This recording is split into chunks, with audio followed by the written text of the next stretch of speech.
Welcome to the Undisputed Podcast. I'm your host, Joy Taylor. On today's show, our frustration starting to boil over for the struggling Cavs, plus what to make of Luke Walton heaping praise on Lonzo Ball, and his tension between Tom Brady and Bill Belichick reaching a breaking point. Skip, Shannon, let's get to it. LeBron James finished with 30 points, 9 rebounds, and 8 assists last night, but the Cavs still lost at home to the Sixers. They're now 2-3 since the All-Star break. LeBron did add to his highlight reel with an amazing play in the first quarter, dribbling behind his back between Tristan Thompson's legs for the layup in the closing seconds with the Sixers up 8. Dario Saric dunked it, which upset Jordan Clarkson. Clarkson threw the ball at Saric and was ejected. LeBron got in the middle of the altercation before it finally calmed down. Let's take a listen to Clarkson after the game about the incident. Part of the game. If anybody say different, that they would have did something different or anything else, they lying. Especially dudes that played the game. They know what's up. That's it. LeBron, it seemed like one of those unwritten rules that came into play with 12 seconds left. What do you make of the way of the game? No, they won the game. Shannon, do you like what Clarkson did? Absolutely. In every sport, there's protocols that you follow, Skip. You know, if you steal a base, up 6 runs, what's going to happen to the next batter, Skip? Bap. Now, earlier, probably like 2 weeks ago, Skip, the Houston Rockets did the same thing. Chris Paul laid it up. Dame Lillard stepped to it. So you know the deal, Sarge. He apologized after the game. After he dunked the ball, you could see Joel Embiid like, oh, my goodness, why'd you step in it? I did not get that, but go ahead. I thought he was going to Jordan Clarkson. No. Yes. He was like, come on, bro. And by the way, sorry, he sort of facetiously apologized because at first he said, I thought it was really weird the way they reacted. But if that's what happened, I apologize. But go ahead. Clarkson should have hit him in the back of the head with the ball. But also, he just bumped him in the back, let him know, look, bro, y'all win, you won the game. There's not a 9-point play that we could have come back and won this ball game. You know, you get the ball, you got an easy layup, you bring it back out. Skip, it's like football. If you're up 14 points, you're on the 3-yard line, you just take a knee. You don't try to barrel the ball in. You know how this works. Payback's fair play. So I have no problem with Jordan Clarkson. I think it was more a culmination of the frustration, Skip, losing, out of the last 5 games, they've lost 3 of those. And it's getting frustrating because they're losing these games at home. And they really need to hold serve at home because they're about to embark upon a 6-game road trip on the West Coast. So these are valuable games. They're not playing particularly well, and I just think it was frustration. But Saric know the rules. You know you don't lay the ball up in the waning seconds when you're up by that many points. Clarkson had to remind him, hey, bro, don't do that in my building. I think I'm sitting across from a guy who's often also said to me, it's up to you to stop them. If they're going to try to, you just stop them. Keep them out of the end zone, right? Yeah. Haven't you said that before? I said that. Yes, thank you very much. So, I am with you in spirit on this one. And there is kind of a spirit of this unwritten rule, don't dunk it. Do I condemn Dario Saric for dunking the basketball when he was just wide open? I don't condemn him for that. Bring it out. I don't think it was like an end-of-the-world violation of an unwritten rule. It is. But I did immediately applaud Jordan Clarkson on Twitter for showing a little fight back, just a little bit of anger. Because that was the second in the last 1 minute, wide open dunk. Ben Simmons had wide open dunked 2 possessions before that. Right. And, of course, Ben Simmons, being LeBron's protege and client of Clutch Sports, you're not going to hit Ben Simmons in the back with the basketball. But Dario Saric from Croatia, in just his second year in the league, he's a little more fair game. So I get that.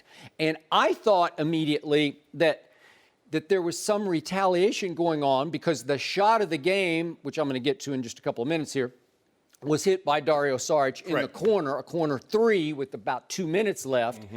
And when he nailed it, he turned quickly, briefly, and said something to the Cavs bench. Yes. So I thought Clarkson was retaliating for the team, and Clarkson was asked about it after the game, and he said, I didn't even see that. Right. So it wasn't. He was on the court on the other side, Skip, so he probably didn't see it. And you know how it works, Skip. They say, miss it, you can't make it. Because remember now, the Clippers, Austin Rivers was on the sideline against the Houston Rockets. It was just outrageous Exactly. Stuff. Okay, and I assume there had been some back and forth going on. But the point is that Jordan Clarkson, as a new Cavalier, I think he showed the other players in that locker room, I'm made of this stuff. Right. I'm not going to take that. I'm going to fight back. And was it, again, into the world to hit him in the back with the basketball? It's not the biggest thing in the world. It wasn't like you threw a punch at him. Right. It escalated briefly. LeBron got in it, but then he didn't want to join in after the game.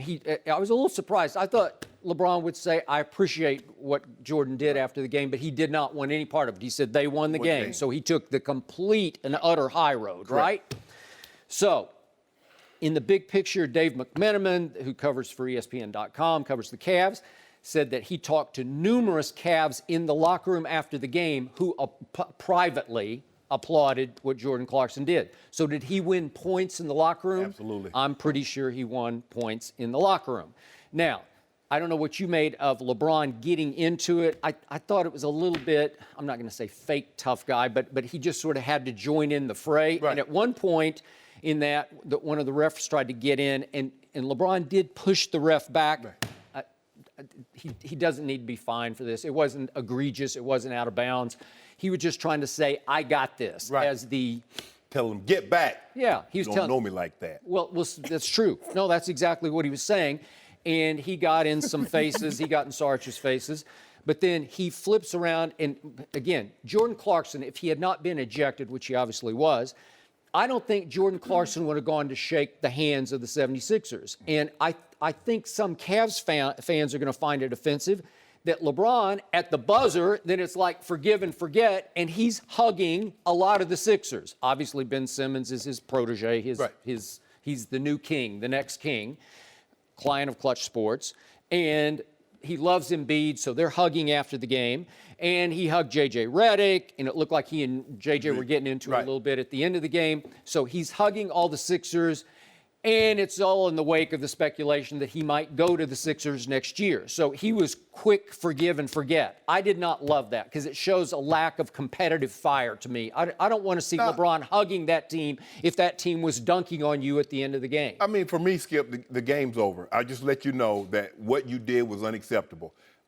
I made my point, so we cool. See you next time around. That's how it works.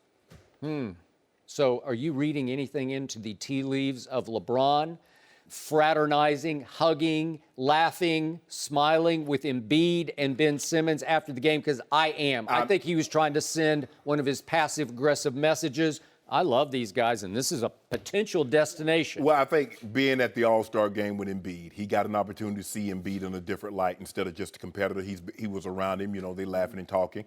And it started early, he thought about, because LeBron got a dunk on the sideline, and Embiid thought about challenging him. And he bro, I thought about challenging you. LeBron said, I know, but I ain't want to put you on this poster, so I'm glad you turned it down. But, Skip, LeBron has really never had a problem heaping praise, and we're going to talk about this later. He's never had praise heaping praise on younger players. He will acknowledge guys, they didn't talk. Larry Bird didn't talk to nobody. Michael Jordan didn't talk to anybody during the game. Michael Jordan couldn't even talk during the game. Let Skip Bayless tell it. But anyway. That is true. I'm telling the truth. I don't read anything. Yeah, he did. Shaking people's hand, kiki in people's face, trying to cut the head off at the same time. Yeah. So, of course, Embiid ran quickly to his social media, and I can't remember if he tweeted it or Instagrammed it, but he posted with the hashtag Summer 2018 goals about the King. So that's he was the message. That's our goal, is to get the King to Philadelphia. He tweeted with a picture of LeBron and him. There you go. Yeah. Hashtag 2018 goals. Everybody wants that. So I think there's something to this Philly thing. I do. I really do. And I love this team. I told you the other day, the pieces are all in place. Yeah.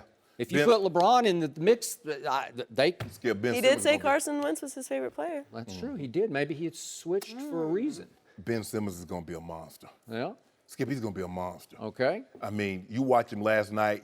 I've never seen him this aggressive. He was in the post. He was playing out of the post, and they have no answers. Because unless LeBron guarded him, and I'm surprised LeBron didn't guard him down the stretch, especially as he was going to the post a lot more, because everybody else is just too small and not big enough to try to defend him in that area. So I was surprised LeBron didn't get on him. But give Philly credit. They won the ball game. The thing is with the Cavaliers, Skip, they are a LeBron James drive and kick team. And when they're not making threes, it looks real ugly. I mean, again, 9 of 30, 9 of 29, something like that from the three-point line. Yeah. And they look tired because everything was hitting the front of the rim. And I'm starting to worry, Skip, and I don't normally worry, especially with LeBron James is on the team. But they got 20 games left, 21 games left. So they're going to be basically every other night. They're going to be playing from here on out. And that's not good. Here's what's not good. And once again, you can say I'm nitpicking, but this is the best player on the planet, says you. So I'm going to hold him at the highest level of basketball. Okay. LeBron James, especially in fourth quarters, is playing less and less defense. He's playing lots of offense. I love his offense. And to his credit last night, he sat for the first, say, 3-ish minutes of the fourth quarter, and they fell woefully behind because they were down by 13 when he came in. And he led them offensively on a 23-11 run that culminated with his feed to his kick to the wing, and Kyle Korver curled off the screen and nailed a three. And guess what the score was then? All of a sudden, the Q explodes because it's only 95-94 Philly, so it's a 1-point game. And Mr. Sharpe, at that point, what happens next? Sarich in the corner for that three. And that's, but Skip, look, I mean, I get it. No, wait, hold on. We got to see that three because guess who was supposed to be guarding Dario Saric on that play? Could we see the Saric play, please? Yeah, but here we go. There's LeBron. It's his man. He's playing zone. No. Dario Saric is a 38% three-point shooter. He is cold-blooded. He is a key player. He's averaging 15 points and 7 rebounds for that team, so he's a key cog in that attack. But you see what happened again. Because they can't stop dribble penetration. Okay, but what is he doing playing in the lane? He's just playing zone. Even if he's not, okay. You got to go cover him on the perimeter. Okay, let's just say for the sake of argument, he guards him at the three-point line. Ben Simmons gets the layup, Skip. You saw that. He was trying to take away the dribble penetration and the layup. Because remember, Ben Simmons had just dunked it earlier. He had. Could we also go back to that play? Thank you very much for bringing it up. Speaking of no defense by LeBron James, with about, 4:38 left, here's Ben Simmons. He gets loose down the lane. There's LeBron. Foul him! You got to foul him. He's a 57% free throw. Oh, come on. Just knock him down. No. Unless, of course, he's a client of yours. Maybe you should just watch. No, Skip, maybe you should watch. You have to foul him. This is a tight game. But why is he there? That's not his man. He should have been on his man, remember? Well, yeah, but he's just standing in the middle of the lane. Again, you got to help at the rim. You have to go foul him. Is that not the play to make? Help me out. You know basketball. You know it is. LeBron ain't getting on no poster. Hey, what do a lot of teams in this league do to Ben Simmons? They hack him in. Yeah. Right? Well, that's why they should employ that strategy earlier. Well, so because the Miami Heat did it the other night when they were in a tie ball game. Well, you could start right there. If he gets loose down the lane, just go wrap him up. No, just foul him to begin with. Don't even wrap it up. Just hack a Simmons like they did a couple of months ago. Can you defend LeBron for that? Because it's the right basketball play. You have to just wrap him up and say, nope, I'm not going to let you dunk it. I fought Ty Lue because Ty Lue should have employed the hack of Simmons. You know that, I know that. Because you said he's a 57% shooter. 57%. Okay, then. So foul him and make him go to the free throw line and make those shots. My God. Because that was a key play in the game there. Then the Saric play. And LeBron's just kind of hanging around in the lane like he's playing zone. Okay. I don't know what he's doing. What are we going to do about these other starters? Well, these other four starters got 30 points. Okay, but what are you going to do about a LeBron James who now in defensive win shares ranks 326th in the NBA? Well, he's better than 518. Okay, but 510 players are in the league. Exactly. He was dead last just a couple of weeks ago, so he's coming down. No, that was in plus minus. Yeah, but he's coming down. 326, that's terrible for a guy of his quality and all-time greatness. You got to play a lick of defense because he led the charge on offense, and then you get the game several times in position to close it. Hack of Simmons. Okay. Well, LeBron could have hacked him easily right No. there. Yes. As soon as they get the ball, as soon as they pass him the ball, foul him, make him go to the free throw line and make those shots. Well, sometimes I think Jordan Clarkson got mad and expressed his frustrations over the lack of defense played by the whole team, including starting with the best player on the court. But here's the thing, Skip, is that they're driving the ball. So when someone comes to help, they're kicking for wide open jumpers. They're kicking for wide open threes. You got to stop the ball. You got to keep the ball in front of you because help's going to come. And so LeBron was like, okay, what was he going to do about the Simmons? I mean, Simmons you just saw, he had just turned the corner and dunked the ball. So now he was listening to Skip Bayless, a little birdie in his head, like Skip says, I should take this dribble penetration away. So here he comes, and now he kicks to Sarge. Why wasn't he on Sarge? Why wasn't he on Sarge? He just stopped the dribble penetration. But he wasn't even trying to guard Sarge. He was just hanging in the lane. He was seriously, I don't know, maybe they were playing zone and I don't know it.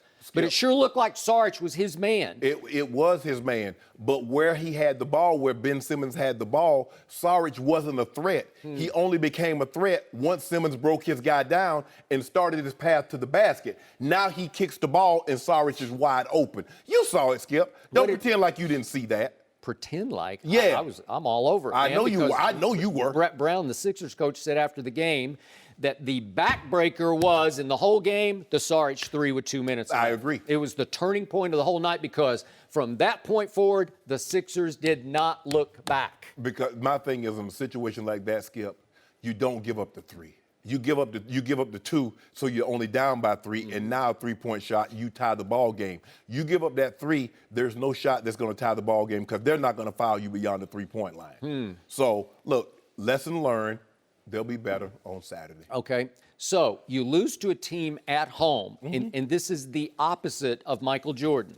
So after you lost to that team at home, King James goes to his Instagram and he posts, told you all a while back that my young king, Ben Simmons, was next in line, getting better and better every night. Tonight, another example of that. Fun to watch. Yeah, LeBron watched him go all the way down the lane and dunk it. Yeah, and he prevented it one time, and you could criticize Fun to watch and to compete against you again, and then he's got all the process. I mean, you know, and at Joel Embiid. You make it puts seem on like, here. I don't know. It's if I'm a Cavs fan, seriously, if I'm a Cavs fan this morning, I'm not real pleased with this because it's a love fest with the Sixers visiting, who are a potential destination next year for LeBron James. And obviously, there are rampant reports out of Philadelphia, and I don't know if any of them are true. LeBron just scoffed at him the other day about that he was there at the end of All-Star break scouting schools for his kids, or maybe a representative of his was there scouting schools for his kids.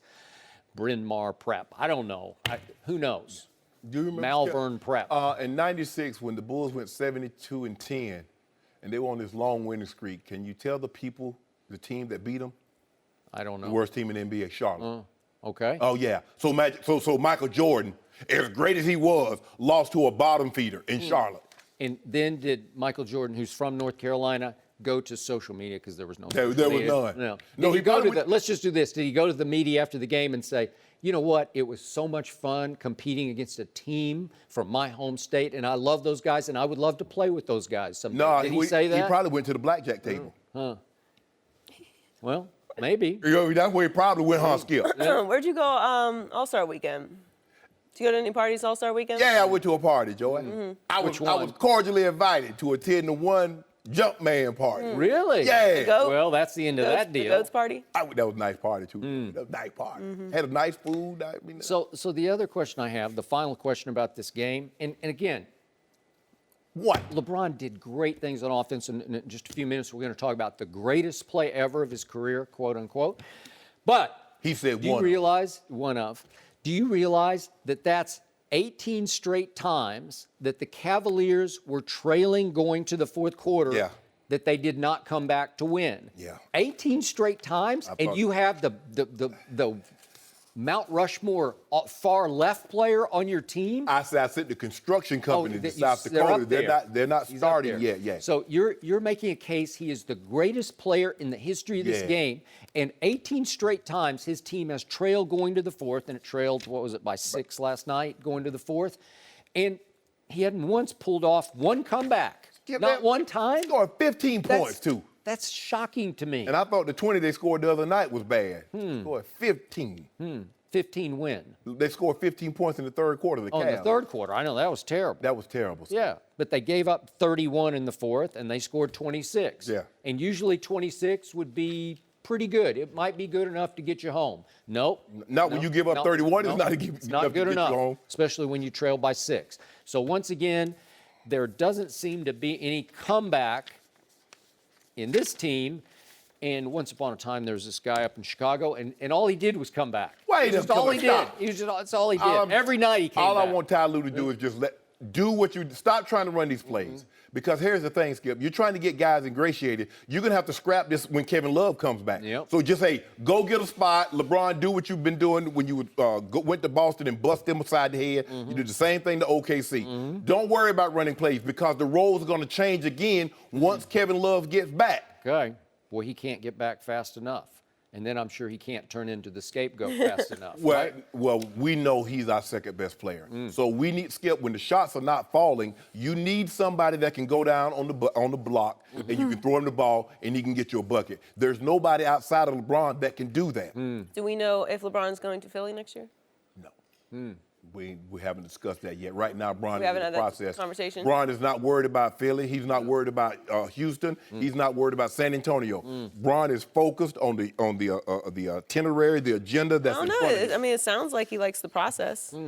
Loves the process. He loves it. That's what he don't cheat the process. You've heard him say he's never cheated the process. That's why he got 30,000, 8 and 8. Well, way to go, Jordan Clarkson. And I do appreciate that Jordan Clarkson, to my knowledge, posted nothing on social media after the game. He probably not even on social media. He might not be, which I like. But I LeBron got like 40 million Twitter followers. He does. Well, everyone's his friend, so he should have. Everybody ain't our friend. No mercy. This is the Undisputed Podcast, and I'm Shannon Sharpe. Before the show moves along, I wanted to tell you today's show is brought to you by Buffalo Wild Wings. It's that time again, that familiar crossroads of choosing between basketball and hockey. You can't choose? They're both on. Why are they both on? Relax. We have a solution. Buffalo Wild Wings. Rather than fill your living room with TVs, come into B-Dubs. We've got hockey and basketball on, each playing on dozens of screens so you don't have to choose. And to complete the trifecta, we can ensure you have access to all the sports foods you crave. From our selection of America's favorite wings and any of our 21 signature sauces and seasonings to shareable favorites like cheddar cheese curds and fried pickles, you'll have everything you've ever wanted. But wait, we also have a variety of beers to quench your thirst. All the basketball, all the hockey, all the food and beer you want, Buffalo Wild Wings. Wings, beer, sports. Please drink responsibly. Now back to the show. No mercy. The Cavs lost at home to the Sixers last night in the closing seconds with the Sixers up 8. Dario Saric dunked it, which upset Jordan Clarkson. Clarkson threw the ball at Saric and was ejected. LeBron got in the middle of the altercation before it finally calmed down.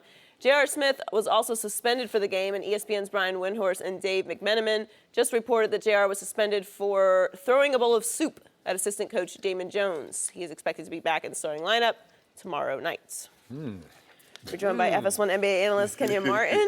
Welcome, Kenyon. JR was a teammate of yours. How should the Cavs handle this? I think they handled it. I think they suspended him. It didn't escalate into a fist fight, so I think they happy that part of it. But I think they handled it. Lord knows what Damon said. Former player, sitting in the locker room. Probably said something that got up under JR's skin. Probably. More than likely said something to get up under JR's skin. Describe the JR you came to know. What's he like? Just a good person, man. He just make bad decisions at times. This is one of them. But he's emotional. Certain things bother him, and he displayed it again.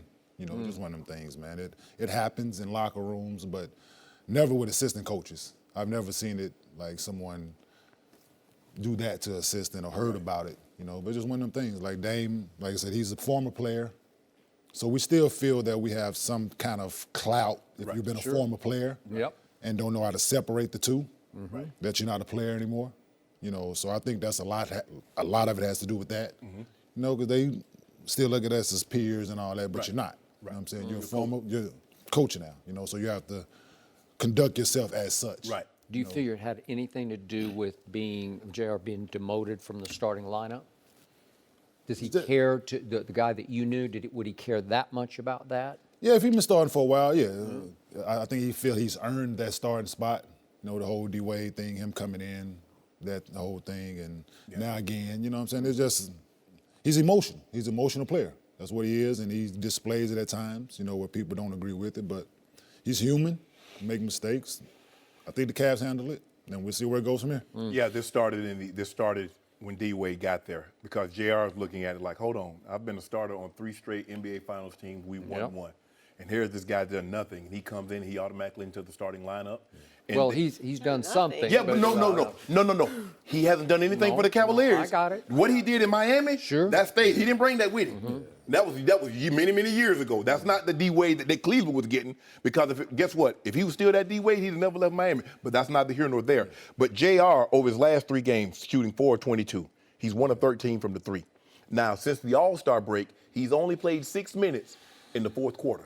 Yeah, that's. So now Rodney Hood is starting to get in his. He was getting his minutes. Yeah. Now he about to take some more of your minutes, because he's about to move into the starting lineup. Yeah. So maybe Damon Jones broke the news to him, and you know, when you're a coach and you're a former player, you say maybe you're not handling like a guy that wasn't a player, and you talk. They were like, bruh, your shot broke, your shot raggedy. So that's why you ain't in the starting lineup. Took the words right out of my mouth. There's one thing Damon Jones could do. He could shoot it. Yeah. So all I need to know was it, progressive or chunky, camel. Whatever it was expensive because it was about $95,000. No, I ain't throwing no suit. I ain't throwing nah. I'm gonna go to town. Oh, I'm going to the bench. All right, just let me know when y'all ready. Hey, that check gonna clear? Yeah, I think he looked at it as it's better than me punching him or slapping him in his face and maybe it escalating into a fight. So now you got to suspend it for multiple games if that happens. Right. So it's hilarious to me that you would actually throw soup. I've been grown man. Yeah, like that's. I'm gonna guess, just to guess. LeBron James did not think it was hilarious, because I know Damon Jones very well, and I like Damon Jones a lot. But there's only one man on the planet who loves LeBron James more than this man loves LeBron James, and that is Damon Jones. You got to trust me on this. He lives for LeBron, and he lives because of LeBron, because LeBron has taken him everywhere he goes. Damon he's called an assistant coach. I don't think he's an assistant coach. He's just with LeBron. Right. He's LeBron's guy. And he makes LeBron comfortable. I don't think he probably helps him with his shot, or it's just that he likes to have Damon around, because Damon's a good guy and he's fun to have there when you need him. You know, when you need emotional support or just somebody to hang around with. Damon's great at that. Right. So I don't even know he's an assistant coach because he's LeBron's assistant coach. So I don't know what went on behind closed doors about this, but LeBron will not love it that JR got to the point where he lost his emotions as they run amok on him. We've seen that happen before. And I love that about JR, because if you can channel that into the basketball game, it really works. Yeah. But in this case, I don't know what would escalate to the point of soup in the face or wherever he threw the soup. That's... But but here's the thing. JR was LeBron's guy. And it happened. I remember I was in 4th grade, and me and this guy were really good friends, Skip. But my homeboy, Frank Shepard, who we went to the same church, we grew up together, he moved and came to that school. So now my best friend, you not my best friend again. Shepard is my best friend. That kind of rubbed him the wrong way. You like, well, what's going on? JR thought he was. But what's the key word in that phrase? You said 4th grade. Yeah, but you know how you said but you say JR was emotional. Yeah, but look, man, you just got 4th grade going on in the locker room. Right? I'm with you, man. No, it's just one of them things, man. He let it get to him, man, and like I can only imagine what was being said when they were eating, and it started probably as a joke, right? And it escalated quick. You know what I'm saying? He got talking about his game, probably shots not falling. You ain't been here, you ain't this, that, and the other, and. I just hope the soup wasn't too hot. Because if you threw real hot soup, that's a whole nother issue. Ooh. But Damon had to settle down, because at the end of the day, hey, I'm still a man now. Hold on. Yeah, D. Jones, that ain't here. That ain't his cup of tea? Not at all. D. Jones he's ain't not. Do nothing. I agree. Because if he was, you would hear about it. Oh yeah. It wouldn't have just been JR through soup. Now, you know what? Well said. Touche. Like just I like Matt, that. That is correct. But he ain't throw other guys. But he ain't throw no soup at Posey. Yeah, you know what I'm saying? No, certain guys, you know you can do certain things too. Yeah. And you can get away with certain things. Okay, speaking of getting away with, speaking of unwritten rules, how did you feel about what Jordan Clarkson did to Dario Saric at the end of the game? Basketball in the back. It's multi-layered. It's the whole thing that at the end of the game, you're up, have some respect, but stop them. Okay. You had 3 quarters, 3.5 quarters, whatever, how much time was left on the clock, seconds, you had that much time. You know, so I get it, but hey, and it's like the whole football kneeling thing. Yeah. I'm saying if you take that and you look at every situation where a guy don't respect that, it's always a skirmish. Yeah. Always. So it's that kind of situation. I look at it as that. You just show some respect. The kid's a foreigner. Right. He's not from here, so but he's is- been I around. brought that up. I'm saying, but he's been around, but you expect him to know better. Yeah. Right. So, but yeah, no, Clarkson he threw the ball at him. Now walk up to him and like, hey man, don't do that, man. You ain't got to throw the ball at him. There's other ways to address that. What would without you getting have kicked done? out. I would have walked up on him. Okay. I'm saying he laid the ball up. I would have walked back down the court with him. Okay. And let You him- just told him how much you did not Yeah, appreciate yeah, that. and a few 4-letter words and a Okay. few other things that I probably would have called him along the way. But it just been me and him walking. And I would have told him, like, all right, do it again here. You got a problem. But there's ways to handle it. But he for real. That's how he would have handled it. Yeah. But you know, I mean, Clarkson just got there and he's like, look, hit him in the back, get his attention, do a little apologize. I mean, Embiid knew it. Yeah. He knew what was going to happen because remember Chris Paul laid it up on Dame Lillard. Same and Dame thing. Lillard got same situation. So see, Dame walked up on him and told him, no, that ain't cool, bro. Like I'm saying? Like, so there's ways you can handle it. But like he trying to earn his stripes in Cleveland, let his guys know and the people in Cleveland that I care. Right. I care. I'm not the guys y'all got rid of. I care. Right. You know, I think he earned 1 stripe maybe in the locker room. Game was over. Don't Yeah. matter. Do something about it before then. You know, they coming on strong. Y'all making a comeback here. You them yellow guys making a comeback. Hey, They Wayne get- never left. They get the comeback. Hey, Wayne, I've been holding down for a while. But see, they won't walk up on you because your reputation precedes you. Yeah, they- But most of them, like, hey. Oh yeah, no, they got a reputation of being soft. Y'all ain't gonna wallow. Y'all ain't gonna got wallow. a reputation. Definitely got a reputation of being soft, man. But it happens. Just a few seconds earlier, when Ben Simmons had dunked uncontested before the next possession happened. And nobody said a word about that because he was just uncontested. It still was a close game. No, it Skipper. wasn't. Yes, it was out. It was a 10-point game by then. No, it that was was early in out the of game. That was control. early in the game. That was early in the game, Skip. You know it. It happens. No, I'm talking about the one. There was one with 20 seconds I left. know. Ben Simmons just dunked. All right, they closed the game. Okay. But the next play, all right, the game was is over now. unnecessary. Ain't nobody chasing him down. Ain't nobody playing down. Now you go do that, and now you got this problem that it didn't escalate. But like I said, he's just trying to. Maybe man got that shiner. Somebody caught agitated. him. Yeah, he got a good one. So Okay, he so like, how would you feel if you were LeBron James' teammate and that little skirmish happened, then the final buzzer goes off, and you're ready just to take it to the locker room, and you look around, and he's hugging all the 76ers like they're long-lost brothers? I'm not into hugging after losses in games, no way. Win or lose, I'm not into all the friendly stuff. Man. That's bothered me for a while. It just didn't start with me. I don't get like if you've played for the coach, you go show respect before the game. Nope. That's Didn't it. happen. I'm saying that's the extent Yeah. of it for me. Right. Yeah. Like I'm not going around down the bench hugging each and But every you guy. old school though, Ken. But see, I'm about winning and losing, man. Like you can be my friend. We can talk after the game. Like after we change, we calm down. Whatever happens, I can see you then. Right. But all this, man, I made the 2 straight finals, right? Everybody else out there shaking hands. I'm in the locker room, man. Thank you. Like I don't do that. Like maybe it's bad sportsmanship. Call it what sore loser, whatever you want to classify it as. I'm not with all that. All that hugging, nah. Neither man. is Shannon, except when it comes to LeBron. I'm not. I just don't get it, man. Everybody is laughing They're and definitely joking not after the with game. tweeting to them after the game. Not at all. I None mean, of that. if I knew the guys, I ain't just guys I didn't know. I mean, guys that I normally worked out with or maybe have played with. I'll shake Even their then, hand. even then. But as I got we older, work out together. I know you. We cool. Like I got your number. We can talk after the fact, man. Like Hell, that's- Mark. I'm a sort. Listen, hey man, call it what you want. I'm not into everybody get a trophy thing, man. I'm not into that, man. I'm into winning and losing, and I take it personal.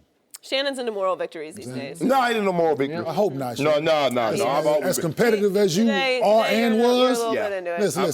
I'm a sore loser. My brother used to beat me, and I throw the ball in the woods. Yeah, see, I'm with you. Listen, I'm that kind of guy. And my grandmother would tell me, go back out there and get that ball before I cut you. Kenyon, thanks for joining us. Thank you. No mercy. Lonzo Ball was back in the starting lineup last night and led the Lakers to a blowout win in Miami. He finished with 8 points, 6 rebounds, and 7 assists, and 6 steals. After the game, Luke Walton gave a lot of praise to Lonzo. Let's take a listen. He was great. You know, he to me, he was probably the best player on the court tonight. And I think he only shot 5 times, which is why we've been so high on him from day one. He's one of the very unique players. It doesn't matter if he's taking shots and scoring 20 or not. He can impact the game all over. And he was doing that for us tonight. And just all around, probably, in my opinion, the best player on the floor tonight. Shannon, do you agree Lonzo was the best player? He was not. Skip Bayless, he was not. Really? Julius Randle was the best I player. thought you were going to go Isaiah Thomas No, on me. Julius Randle was the best player on the court last night. He was 8 of 12, 21 points in the first half. Wow. So he scored 25 overall. And since February, Julius Randle is a 20-9 guy. He's been their best player. Who's this Isaiah Thomas guy who made 6 of 11 threes last night for the Lakers? I'm happy for him. I'm happy. And as he said, I hope he finds that team that loves him. Okay. I hope he finds that one team that loves him. I don't know who this guy is. Because I know several teams that didn't love him like he wanted to be loved. That's true. Julius, Skip, I'm going to give Lonzo credit. He played well last night, and he is a guy that can impact the game. A lot of people think if you're not scoring 30, 40 points, you're not impacting the game. Yep. But he didn't score a whole bunch of points, but he had some assists. He had rebounds. He stole the ball. So he played well, but he wasn't their best player. Did you see Julius Randle in the first half? I watched this game. Have you seen Julius Randle play the last month? He's been very good. Unbelievable. Yeah. Now, here's the tricky part, Skip. What happens if they don't get one of these big guys this year? What are they going to do with Julius Randle? Because his option is like $12.5 million. And then you say, okay, you don't get what we want in 2018. We're waiting for 2019 because even more guys are going to be available. Are you going to give Julius Randle a long contract? What you going to do, Magic? Because Julius Randle is I don't think Magic's like lying awake at night over this. I think he's okay.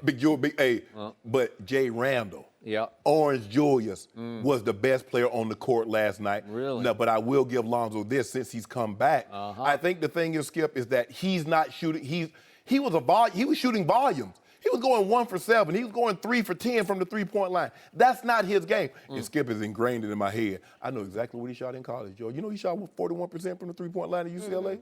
Yeah. Okay, Skip done told me that like 1,700 times. But Skip, I think the thing is that because he's reduced his shot selection, he's shooting, but not just shooting. Because everybody, well, he needs to shoot. He needs to shoot. No, he don't. Because that shot, you need to minimize how many times you're going to put the ball in there. But I give him credit. He played well last night. He was distributing the basketball. He was rebounding. He was all over the place, playing with a lot of energy. I think those first 2 games, starting, he was on the bench, got an opportunity to feel his way back into the ball game. But he was not their best player last night. Julius Randle was their best player. He's been their best player over the last month. Hey, Isaiah Thomas played well, but Julius Randle was that monster last night. Okay.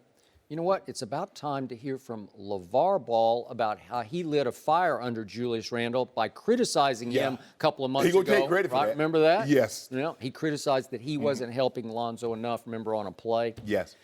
So, back to Luke Walton. My first takeaway from this was, I think Luke Walton is going out of his way to mend fences with his number 2 overall pick because it would serve Luke well to have good rapport and relations with one Lonzo Ball going forward if Luke wants to remain the head coach of the Los Angeles Lakers. That it's is as correct. simple as that. Yep. And again, I'm not trying to condemn Luke here, but I think he went way overboard in sitting Lonzo Ball for those fourth quarters early, and I did not blame LeVar/Lonzo for complaining about it because it shamed him, and he didn't deserve that because there was already enough pressure on him to begin with, and it looked like his head coach was heaping even more pressure on him by saying he's not even good enough to finish the game for us. So I didn't appreciate that. Now I think Luke is going out of his way, to your point, to say he was probably the best player on the floor. Now back to my point. I'm going to say this one more time, and I will keep saying this. Lonzo Ball is a special basketball player, but He is not for the easily wowed fans because he's going to subtly impact the games in ways that aren't easily seen. They're not easily apparent to the naked eye of most viewers who run to their keyboards and tweet about, wow, a 50-point night, or wow, a posterizing dunk, because you're probably not going to get those wows from this player. Or the handles like James Harden. You're not going to get that. Lonzo Ball is made for the thinking fan. He is playing Mensa basketball. He is a young basketball genius. And the older players in the league have all, I don't hear discouraging words from older players. And I'm about to talk about what Dwayne Wade said about Lonzo after the game. They love him. It's Papa that they're out on. I completely agree. But let's go back to the key category last night, 6 steals. Wow, 6 steals. That's pretty good. And he had 3 in the first quarter and just completely disrupted the Heat offense in the first quarter. I will predict that one day when Lonzo Ball grows up, he will lead this league in steals because he's really good at disrupting on that end. I'm not saying he's a great on-ball, like one-on-one in-your-face defender on the perimeter. I'm not saying that because he's a little long for that. He's 6'7", and he's long. And it takes him a little, his quickness is good but not great. So that's why Magic, remember, went out and got KCP so that maybe he could take the point guard of the night, because Lonzo's going to have a little hard time, as we saw in the NCAAs, right? Yeah. Remember how he got torched that night. So I also think that people are missing the boat on the fact that for much of this year, Lonzo Ball has led this team in rebounding until just lately when Julius Randle barely passed him in the rebounding category. I think that when he grows up and gets his, as LeVar calls it, the ball body, because LeVar's got a ball body. Yes. Yeah. When he grows up and his body matures. And the middle boy does also. He does. He already has his. Yeah. So could he average 10 rebounds a game? I do believe he's averaging 7+ now.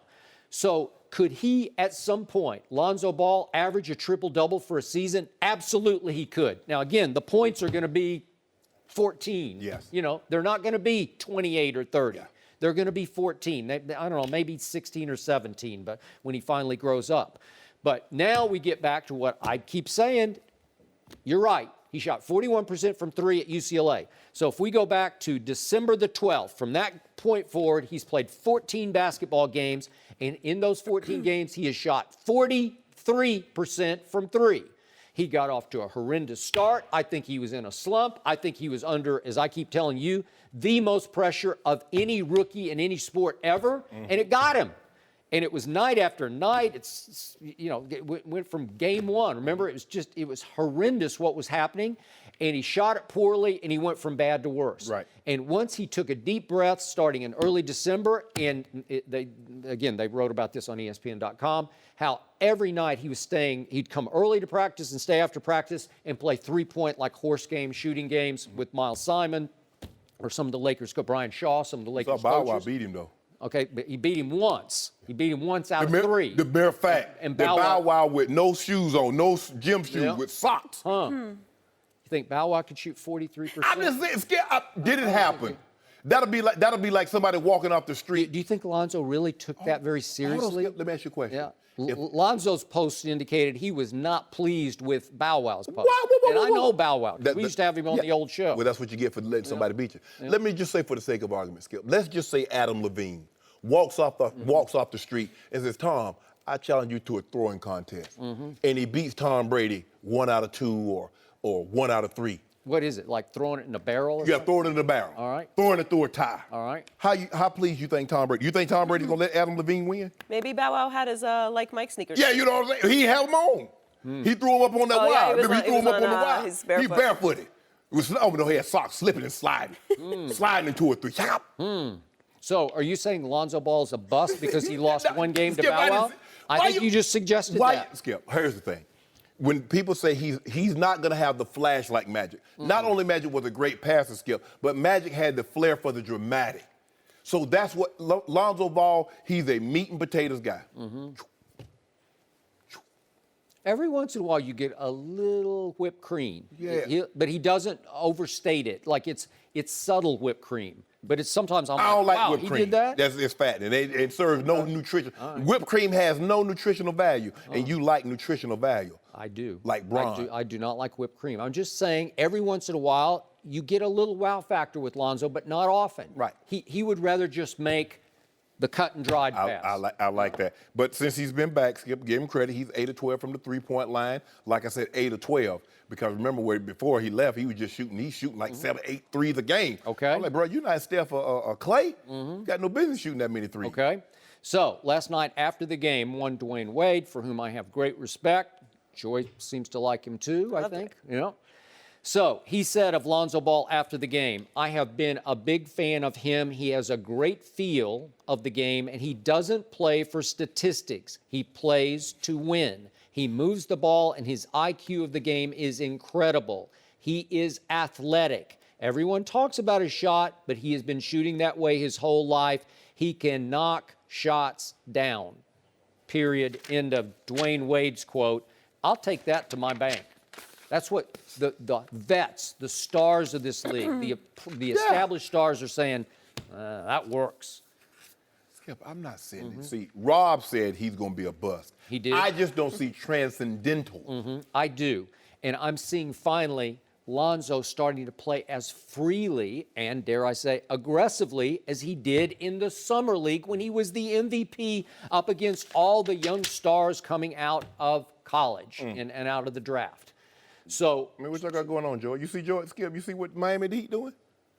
I mean, I ain't seen a moonwalk performance like this since Michael Jackson at the Grammys in '83. Yeah, relax. Cavs won last night? No! Okay. We didn't lose by 40. There we go.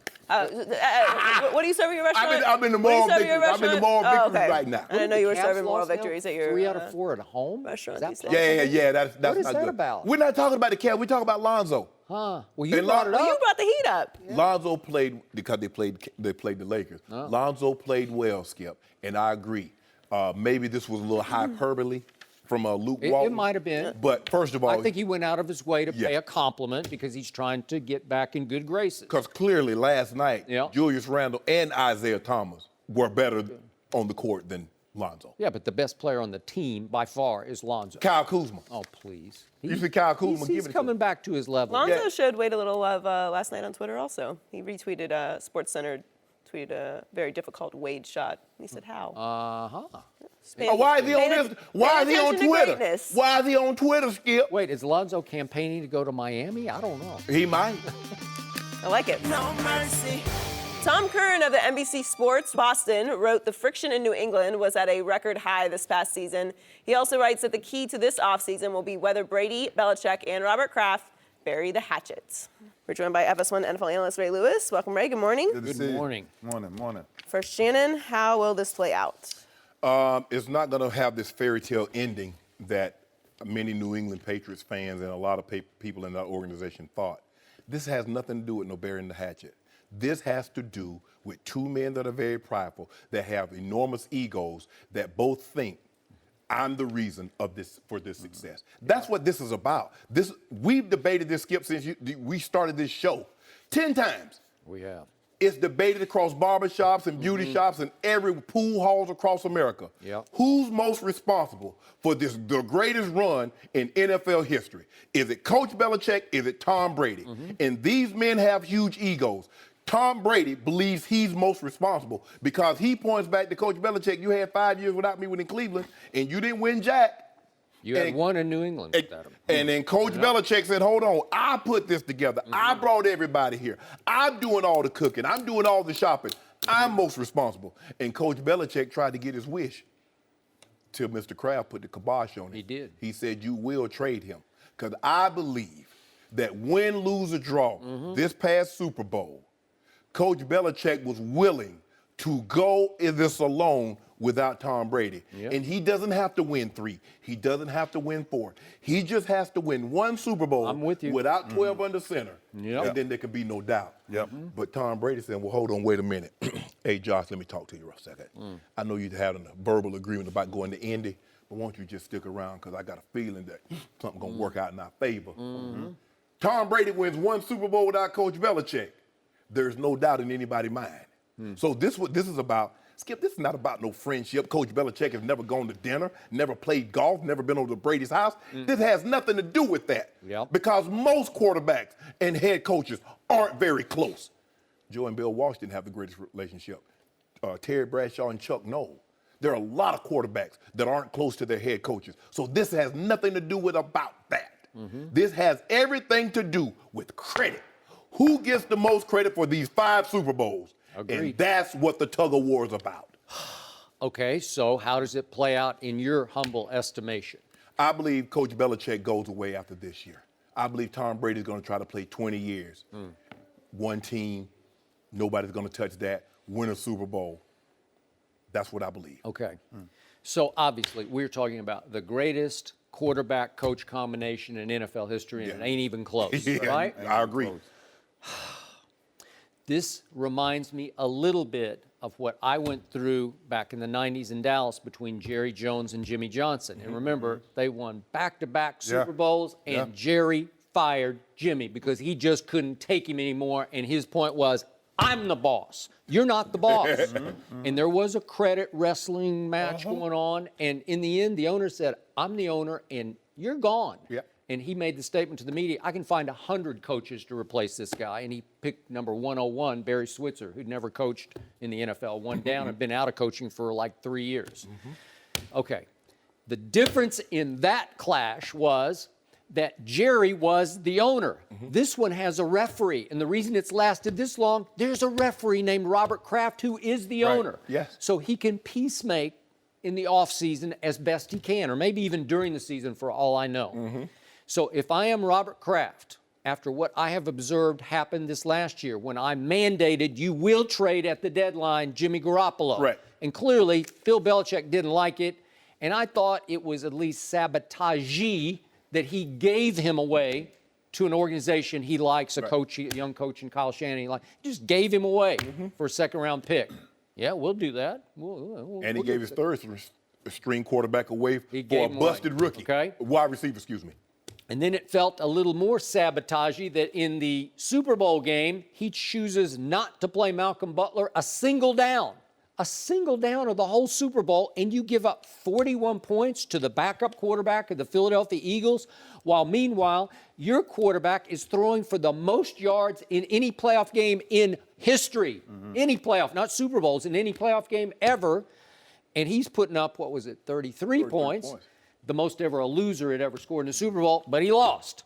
So if I'm Robert Kraft, I will try to sit these two down in the Bahamas or wherever, some neutral site where you get them away and get them in a quiet setting, peaceful setting. And I'm going to closely observe how Belichick reacts to Brady. And if I don't like what I'm hearing, because he is a proud warrior of a man himself, obviously, if I don't like what I'm hearing, I know what I would do. I would fire him. That's what I would do. And I know you say that's insane, but I don't think it's going to work going forward, and I would not love what that man had done to my franchise in the Garoppolo trade and with Malcolm Butler. They're so out of bounds. They're so rebellious to me. He's rebelling against the mandate. And that's what I would do. Now, again, can you replace Bill? No, you can't. But I'm going to pick the quarterback over the coach because I think the quarterback has at least 3 more MVP caliber seasons left in that body of his. So that's what I would do. But how many times have we seen this story play out? All right. Right? And so you said the referee, Kraft. So let's take the referee. All right. What do you think the referee is saying that he said every offseason that there's turmoil? Sit down. Okay. Winning cures all things. All things. Yeah, obviously, if they'd won the game. If they win this game, Malcolm Butler's never brought up. No. He's never brought up, right? And so now you think about when they're going through what they're going through, right? Everybody got these emotionals. Come on now, you know Brady's emotional. Belichick is emotional. These guys are emotional. But when they sit down in that room, when they get to the end and said, will we be hosting the AFC Championship again? Will we be back in another Super Bowl? Because if I get back there, all things go away. So everything we're talking about, every time New England has been in a certain situation, I want you to think about what the offseason went by. Brady was suspended 4 games. Brady comes back after those 4 games. Nobody mentions it ever again. Business back to usual, right? Gronk is going to retire. if Gronk is going to be around, and if all of these pieces come back together at the end of this year, and New England goes back to another Super Bowl, then who's having the conversation? I agree, but are you sure that's going to happen? Sure, but here's the problem. This isn't about winning. For 18 years, Coach Belichick has had carte blanche service. He's never been told no by the owner. Neither has Brady since he's been starting. Here's the thing. Here's the thing. You know this. You go through this. Yeah. You sign autographs. You can sign 1 million autographs. The 1 millionth and one you don't sign, You're a bad person. Yeah. So the one time Mr. Kraft told him no, he blew it. He blew it. So this, first of all, Skip, you might as well go ahead and fire him, because I can assure you, if Mr. Kraft asked Coach Belichick to go meet him somewhere in the Bahamas with Tom Brady, he ain't going. He ain't doing it. You already know. Skip, I feel comfortable in saying I don't really know how Coach Belichick and Mr. Kraft is, because they're diametrically opposites. Totally agree. Totally opposites. In the history of Bill Belichick's coaching career, have you ever seen so many players publicly rebel against him? Now, there's never been social media like today, but how many rushed to the defense on social media of Malcolm Butler? Yeah, I mean, Malcolm Butler, you're right. A bunch of them, including the quarterback. 100%. But the formula that you guys keep saying, what's the only thing that keeps these opposite mentalities together? Winning. Right. It does. Winning. It's the only thing in New England that gives them that pass that says Belichick could come up there and say, how do you guys play today? Oh, we played all right. Why? Because winning is the only thing the only thing that will keep this trio, I'm telling you, from not ending so bad. Because Brady is only playing for one reason. Brady's only playing for rings. Only. Yeah. Only he playing don't for want to rings. put his body through that for anything And if else. Belichick is still standing beside Brady, which we all agree, right, to go down as the greatest tandem coach ever of all time, Skip, I promise you, if they go win 2 more, we may be the only ones talking about this. No, because they will not. Because here's the thing, though. The debate is still, if they win 2 more, who's most responsible for this? We got to give somebody some credit. Who we giving the credit to? Both. You got to give it to both.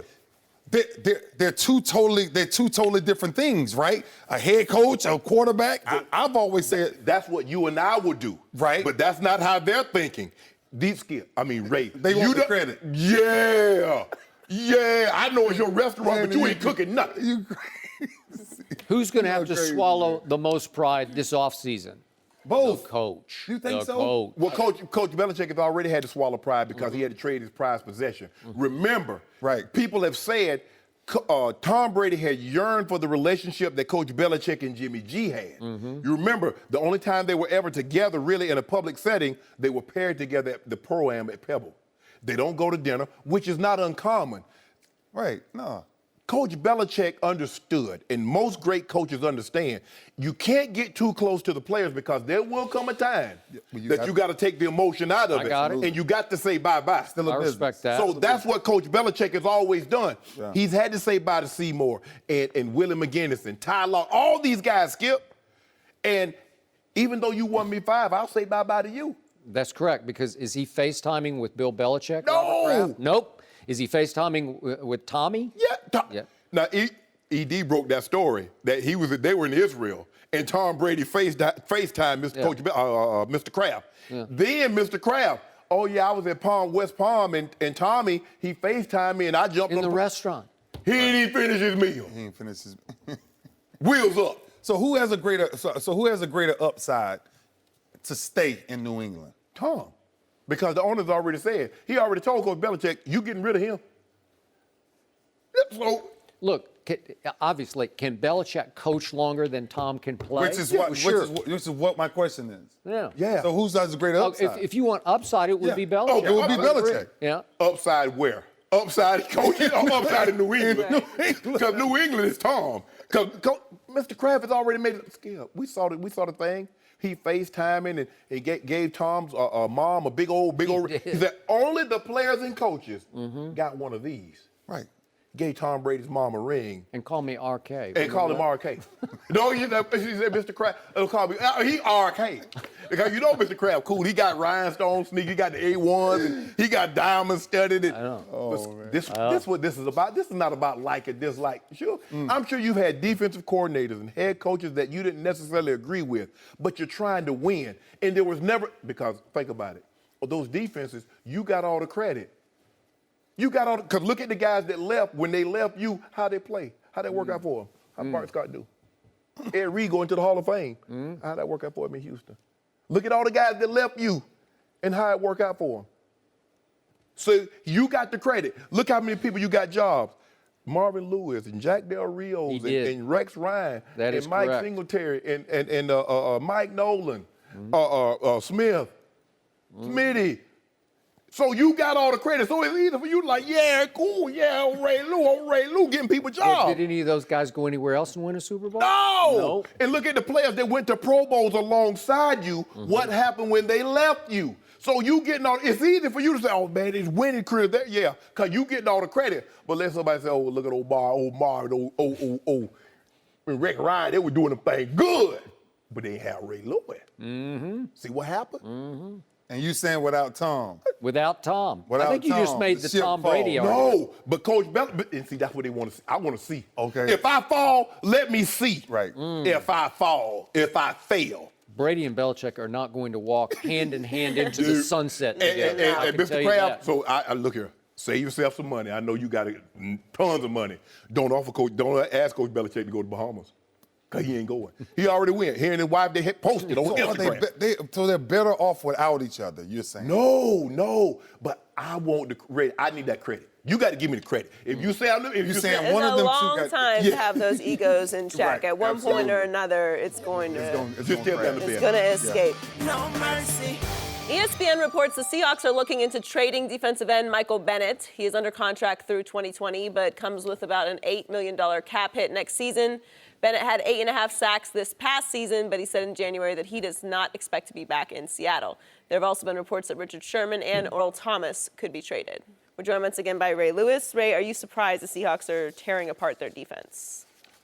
No, I'm not surprised. I'll tell you this. I always think about everything that I hear around Seattle, and it always comes back to one thing for me: 1 yard.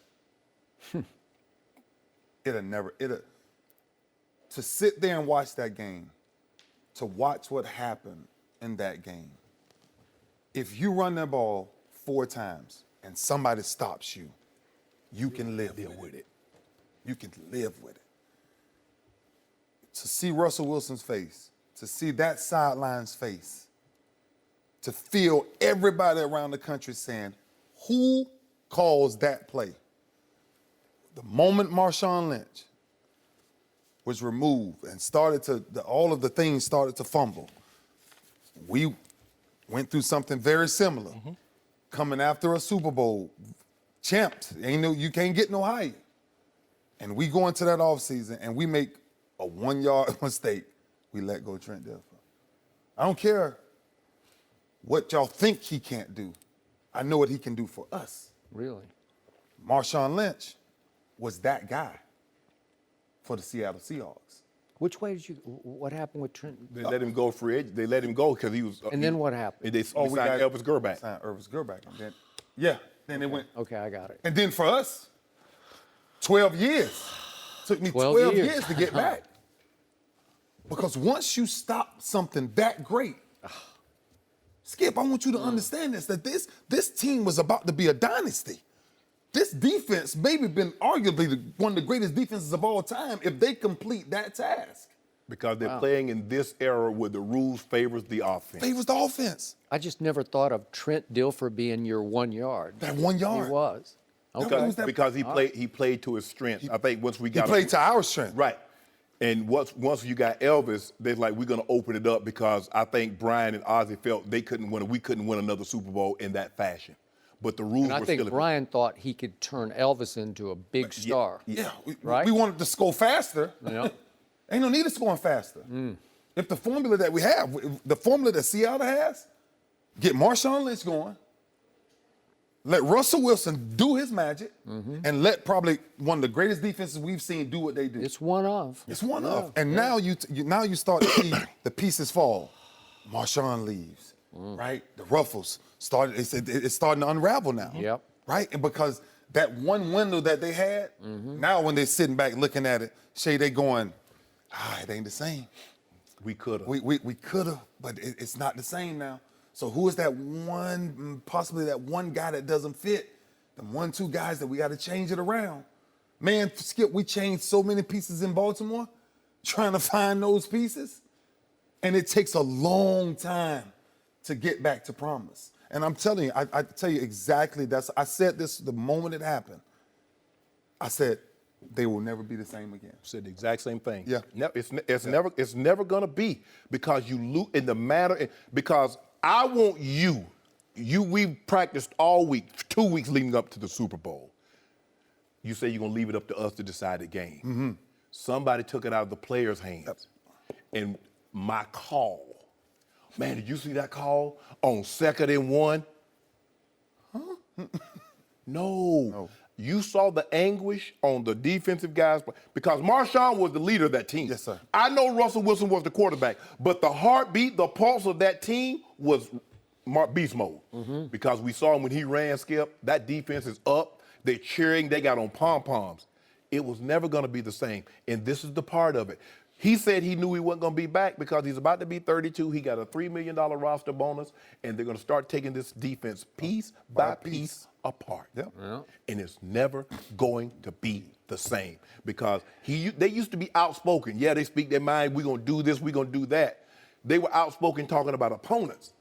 They became outspoken in criticizing their own coaches, their own players. Yep. When you give people that kind of, you give them that kind of leeway, Skip. Okay? Yeah. Hey, take my car. Well, I better give you some parameters. Be back at midnight. Drive like you got some sense. Yep. When you can say whatever you want. Okay, be careful. And there was obviously suspicion on the part of the leaders of the Seattle defense that Pete Carroll wanted Russell Wilson to be the MVP of the Super Bowl, and if the pass is completed, he would have been. Yeah. Right? Okay, just for balance, I'm going to throw it out one more time. During that regular season, Beast Mode had been handed the ball from the 1-yard line 5 times and been stopped 4 times. So they might have been playing a percentage on a play that they thought was a high percentage pass play. I got a percentage for you. Run the ball. Go ahead. I got it. But you also have to give Malcolm Butler some credit because it was the greatest break on the ball under pressure I have ever seen. He saw it. He read it. He got there before the ball got there. And Ricardo Lockett, who's a big, long, tall receiver, was just stunned because he just snatched it from him. And it wasn't a bad throw. It was on target. It was just, I get what you're saying. It's a bad idea when you got that guy as the heartbeat of your locker room and team. That's the problem. Can I help you with one thing from a defensive perspective? Yep. It's not even a hard play for Malcolm Butler to make that play. When you're in the red zone, you have one rule: don't back up, because everything behind you a touchdown. There's nothing to back up for. Skip, 2006, the same 1 yard. We go into the divisional round. Peyton Manning comes to town. I look at Rex Ryan, and I say, Rex, how do we beat Peyton? He said, look, come in my office every day. He said, give him 5 field goals. I said, Rex, we will give Peyton 5 field goals. And I guarantee, he promised me we win. We get on the 1 yard line and got Jamal Lewis and Steve McNair at the quarterback position. And we throw the football on the 1 yard line, and I lose to Peyton Manning, and I gave him 5 field. We gave him 5 field goals. Period. End of story. Period. That was it. And what this play was doomed. And he went on to win the Super Bowl. To win the Super Bowl. Ray, this play Man, Joe, I'm still going through it. I just want y'all to bear with me for a while. Your sugar kind of shook. But here's the thing. This play was doomed. Yeah.